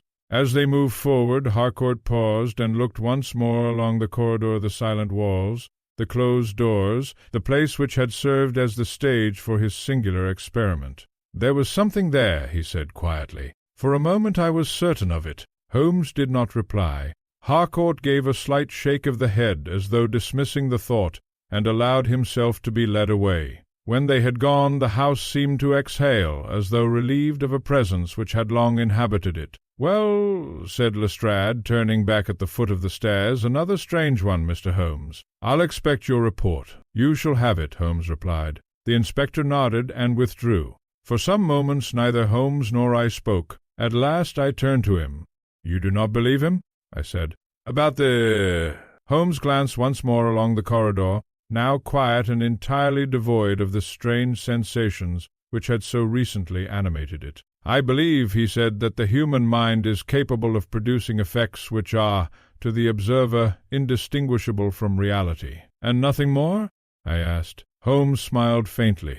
"Nothing," he said, "which cannot be explained." Yet as we left the house, and I cast one final glance toward its upper windows, I could not wholly dismiss the memory of that singular moment, the circling steps, the unseen presence, and the curious conviction, fleeting yet undeniable, that something had indeed stood there, just beyond the reach of sight. It is not without hesitation that I set down the concluding reflections of this singular case, for among all those investigations in which I have had the honor to accompany my friend Mr. Sherlock Holmes, there are few which have left upon my mind an impression at once so complete and yet so difficult to define. The affair of the house where no one slept, for so I have chosen to designate it, presented, in its outward form, a problem of mechanism and deception. Yet beneath that surface there lay questions of a more subtle and enduring nature, touching upon the limits of perception, the influence of suggestion, and the curious vulnerability of the human mind when placed under conditions of isolation and uncertainty. In the days which followed the removal of Mr. Harcourt and the dismantling of the apparatus which he had so ingeniously contrived, the house itself underwent a transformation so immediate and so absolute that it might almost have been supposed that its former disturbances had been no more than a dream. The concealed channels were opened, the mechanical fittings removed, and the various devices by which sound and sensation had been conveyed were laid bare to ordinary inspection. What had seemed, in darkness and ignorance, to possess an almost supernatural character proved, under the clear light of day, to be the result of carefully arranged but entirely comprehensible means. Mr. Bellamy, upon his return, expressed a degree of relief which I cannot adequately describe. Though still somewhat shaken by his experiences, he found to his evident astonishment that the oppressive sensations which had so long afflicted him were entirely absent. The corridor, once the scene of such persistent unease, was now as ordinary as any other part of the house, and the night, which had formerly brought with it a sense of dread, passed without incident. "It is gone," he said to me, on the morning after his return. "Whatever it was, it has gone." I did not contradict him, though I could not but reflect that what had gone was not so much a presence as the conditions which had given rise to the belief in one. Holmes, when I conveyed to him Bellamy's remarks, merely nodded. "The removal of the cause," he said, "has removed the effect. There is nothing remarkable in that." "And yet," I ventured, "the impression was so vivid, so consistent. It is difficult to reconcile it entirely with the explanation." Holmes regarded me with a faint smile. "My dear Watson," he said, "there is nothing so convincing as a sensation which one experiences directly. The mind does not readily admit that it has been deceived, particularly when the deception arises from within rather than without." "You mean that the mind deceives itself?" "I mean," Holmes replied, "that the mind, when presented with incomplete information, will supply what is lacking, and that the result, though subjectively real, may bear little relation to the external facts." He rose and moved to the window, from which he gazed out upon the passing traffic of Baker Street, now restored to its customary activity. "Consider," he continued, "the elements which were present in that house. Isolation, irregular sound, subtle variations in air pressure, and the suggestion, however faint, of an unseen agency. Under such conditions the mind becomes alert, overly so. It begins to interpret, to anticipate, and finally to construct, and Mr. Harcourt's apparatus merely encouraged this process." "Precisely," Holmes said. "It provided the stimulus, but the mind supplied the form." I could not but acknowledge the force of his reasoning, yet there remained within me a lingering sense that something had been left unexplained, not in the physical sense, for the mechanism was now fully understood, but in that more elusive domain which lies between perception and belief. "And Mr. Harcourt?" I asked. "What has become of him?" Holmes turned from the window. "He has been charged," he said, "with offences relating to the endangerment of his tenants, and the unlawful modification of the property. His defence, I understand, rests upon the absence of malicious intent, and the purely experimental nature of his actions." "And do you think that will avail him?" I said. Holmes shrugged slightly. "That is for the courts to decide. He is, I think, a man of considerable intellect, but one who has allowed that intellect to outrun his judgment. Such men are not uncommon." There was a pause, during which I found myself recalling the figure of Harcourt as we had last seen him standing in the corridor, his gaze fixed upon the silent walls, and uttering with quiet conviction that singular remark. There was something there. "Do you suppose," I said slowly, "that he believed it?" Holmes considered for a moment. "Yes," he said, "I believe he did."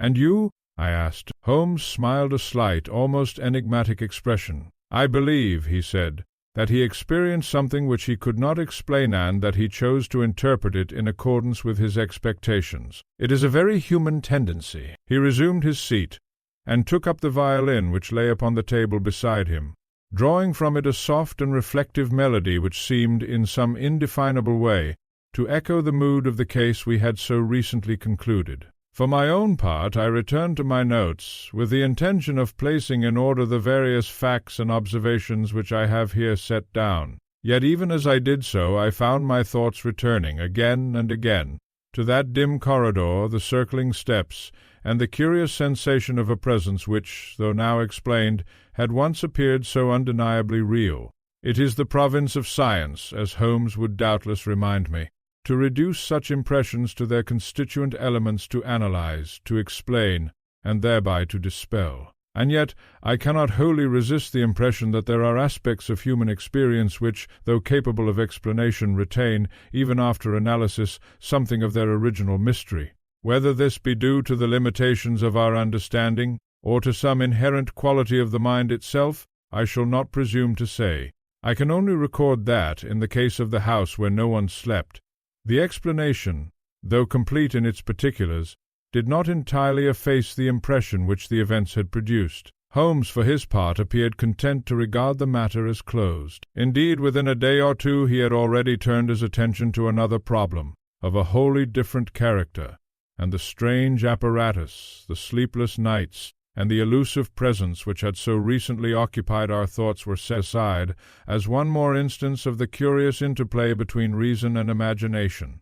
Yet I, who had stood in that corridor and heard those footsteps pass where no foot had trodden, cannot so readily dismiss the memory. For though the house is now silent and its secret laid bare, there lingers, in some quiet corner of my mind, the faint and persistent echo of those measured steps and the uneasy conviction that, in seeking to explain the unknown, we may sometimes come closer to it than we intend. And that perhaps is a discovery no less remarkable than any which Mr. Harcourt had hoped to achieve.